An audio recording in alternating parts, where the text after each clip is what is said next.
Good afternoon, everybody, and welcome to the Israel Brief. Can you believe it? It's that time of the week already as we head into the weekend. And if you didn't know me by now, I'm Raylene Marks, and I bring you the top stories from Israel and surrounds every Monday to Thursday on this very platform and also on our YouTube channel, which you can find at the Israel Brief. And you know what to do. All you have to do to get your news from Israel is click on the red subscribe button. But without further ado, let's talk news. And today is a broadcast with a difference because it's not every day, in fact it's hardly at all, that I get to do a good news only Israel Brief. But it has been that kind of a day, so we want to celebrate it with you, and what better way to go into the weekend. So we start off with our new friends, the Bahrainis.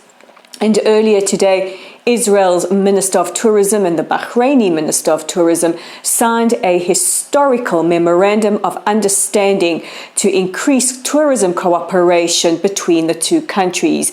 As the Minister of Tourism for Bahrain said, this will be a great way for Israelis to visit Bahrain, to get to know Bahrainis, and vice versa. And it's absolutely historic because it is the first agreement of this kind between Israel and an Arab state from the Gulf. And if that wasn't the only good news coming out Bahrain, Bahrain's Minister of Commerce and Industry announced that the country will not be making any distinction between goods produced in Israel and goods produced in what is commonly known as the settlements. So any Israeli goods that come from the West Bank or the Golan Heights will be seen or will be labeled by the Bahrainis as goods from Israel. And earlier today, we welcomed some very, very important olim coming from Ethiopia. Ethiopia, if you've been following the news in the last couple of weeks, you will see was on the brink of a civil war.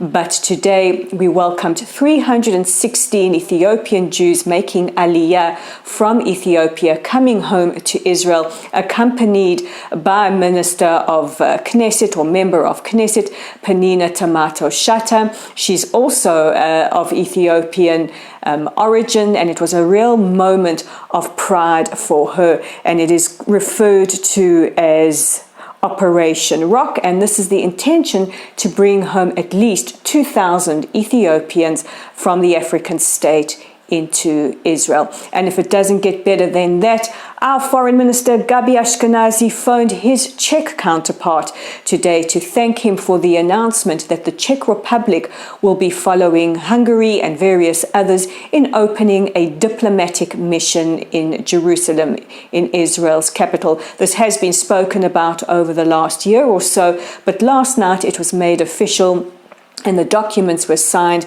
that this is the intention of the Czech Republic. And continuing on our world tour, we now go to England, where the Premier League, this is the league that governs soccer or football, whatever you decide to call it, as well as 19 of their clubs have adopted the IRA definition of anti-Semitism.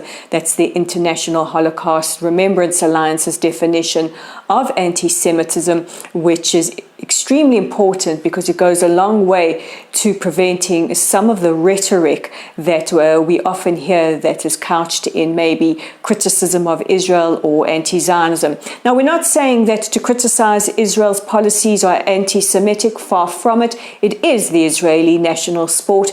But when that criticism crosses the line into calling into question whether or not Israel should have the right to exist, we've entered new territory. And very often at Premier League games, there is some kind of anti-Semitic rhetoric. There are calls from some to boycott Israeli players and Israeli teams if they come to England. And this is a major game changer, absolutely, pun intended, and will go a long way to fight growing anti-Semitism.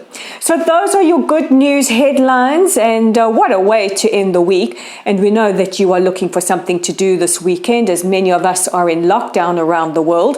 And look no further than our website. You can read all about an absolute living legend. He is my favorite centenarian. He is an absolute icon in Israel. That is Smokey Simon. He very graciously sat down with the lay of the land co-founder Dave Kaplan to tell his story. And apart from being a fabulous centenarian, he's also one of the founders of the Israeli Air Force and fought in the War of Independence. He's what we call a Machalnik. Phenomenal story. Don't miss it there. You can also catch it on our Facebook page. You can find us at Lottel Site. We look a little bit like that. And if you haven't already, please give us a like or a follow. Don't forget to share our content. We know you're subscribing to our YouTube channel at The Israel Brief. And also we're on Twitter. You can find us at Lay of the Land 5 and interact with us. We love it when you do. So from all of us at Lay of the Land and The Israel Brief, we would love to wish you a safe, a healthy, and a peaceful weekend. Shabbat Shalom wherever you are, and we'll catch you again on Monday.